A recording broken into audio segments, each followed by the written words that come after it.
Nandito pa sa galit na si May.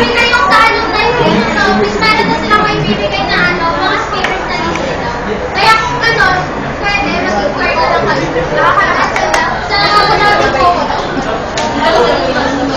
Hi, Joyce! Hi, Joyce! Joyce! Uy, Joyce!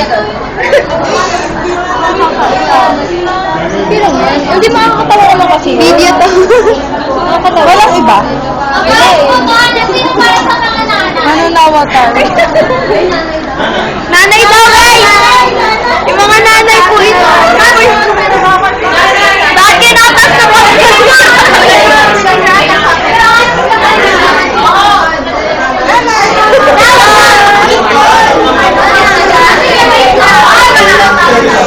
Wait lang! Sino yung mga nanay?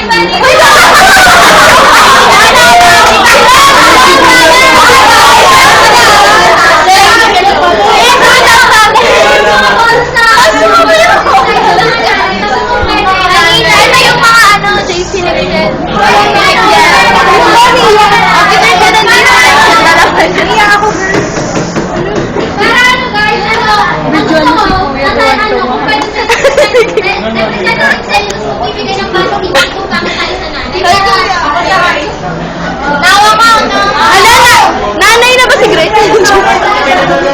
Tumataas na ko itong nanay na to.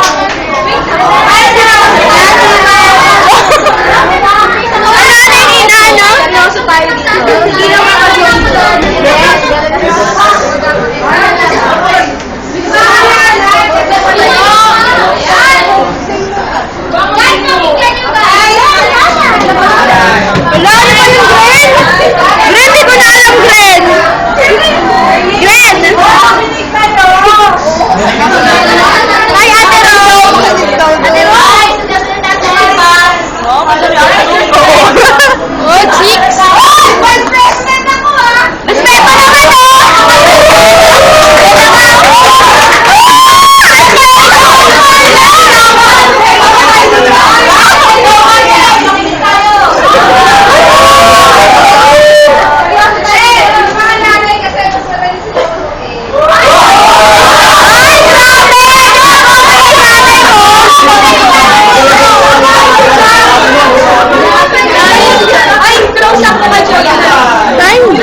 Go, Lori. Kaya na yan. Go, Lori. Go, go, Lori, go. Ayun yung sinasabi niya sa nanay kasi di ba karamihan naman, kunyari sa isang barangay, siyempre bawat pamilya nun may mga bata na sabihin natin below 7. E di, kung i-encourage natin yung mga nanay na ipag-open muna yung mag-open ng account para dun sa anak nila. E di parang malaki yung chance na marami tayong hikayat dun sa bawat nanay. Wait lang. Ano kasi, iba yung nag-open ng account? Hindi, I mean, kasi siyempre part yun. Pati savings eh. Damay-damay na. Oo. Ang sinasuggest kasi ni Ina, yung pag-gusto ng mga nanay, lecture natin yung basics na kung paano yung hindi yung lalalim na para sa investment. Dito na siya sa investment. Yung inahanap mo sa tama. Yung pang yung parang yung namin natin is magagamit sila for pang araw-araw. Katulad ng money budgeting.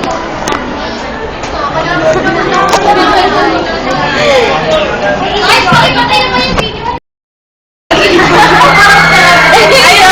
Ayaw yung mag-ibar for the high school student.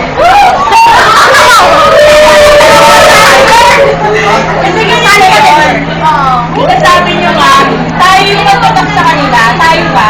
Diba? Ayun, may faculty tapos, merong representative sa atin. Total, di ba school tayo, high school pa lang sila, parang hindi kapag gano'n, tapos PUP pa, parang inaano nila na ano maging katulad tayo, maging katulad nila tayo. So, mas may a-apply natin na pag may nagsasalita tayo, halimbawa sa baon, ganyan. Pag sinasabi natin sa kanila yung mga nagiging expenses natin, lalo na pag business-minded ka na college student, mas sinasabi natin sa kanila na ito yung mga pwede niyong gawin. Unlike nanay na medyo broader na yung mga naisip nila, medyo mature na sila, sabihin nila, parang hindi nyo pa naman nararanasan kung gaano kahirap mag-budget. So, paano nyo masasabi na kumuha natin sila ng mga bagay na hindi pa natin alam?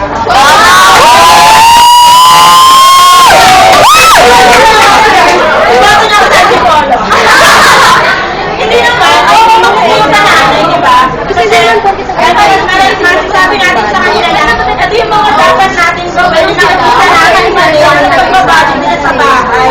So, di ba, minsan, kasi pag gumagalaw, hindi mo na nakikita yung mga resulta sa outer side. So, di ba, kung tayo, halimbawa sa mga nanay na yung advantage na, masasabi natin sa kanila, mga nanay kasi hindi pwede yung naging resulta kahit na ito yung gusto mong gawin, pero may mga negative side na hindi mo nakikita. Ayun yung magandang side doon. Unlike, kaso kasi, yun nga, na parang ang hirap masabi, ipaintindi sa kanila kung ano talaga yung tama. Kasi nga, di ba, mas matatanda sila, mas matured sila. So, talaga yung boses ko. Kaya pinaka-i-scope namin. Yun lang, pag high school student, mas masasabi natin sa kanila, sa loading, na pwedeng yung mga natitirang baon nila, Shalak sila ng mga nag-week. Parang may 50 sila for the other week pag naubos yung kanilang Hindi naman porkit wala tayo ng finance, magaling tayo mag-budget. Thank you so Saka parang ang sabi na si Jana, hindi parang hindi na dito sa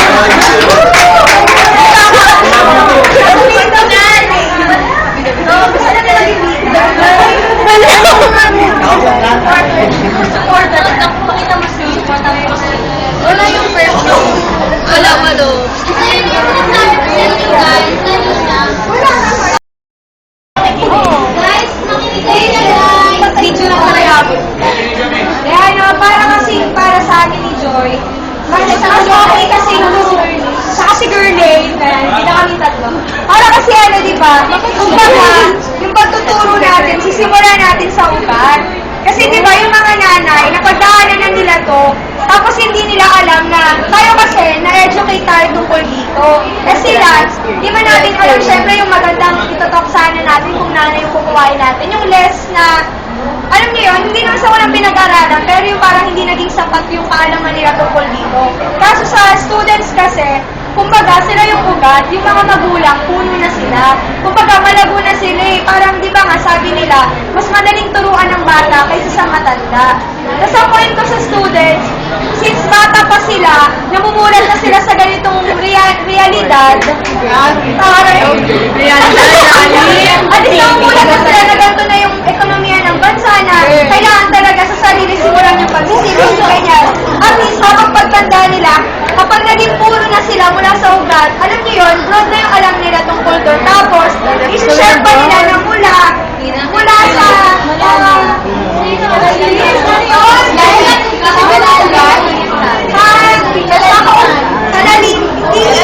basta mula sa own experience nila yun. Parang mas iba yung impact kapag nag-explain ka based on your own experience, di ba? So yun na din ang kaya mo sabi, mas okay okay din yung nanay, kasi kahit ako gusto ko din yun.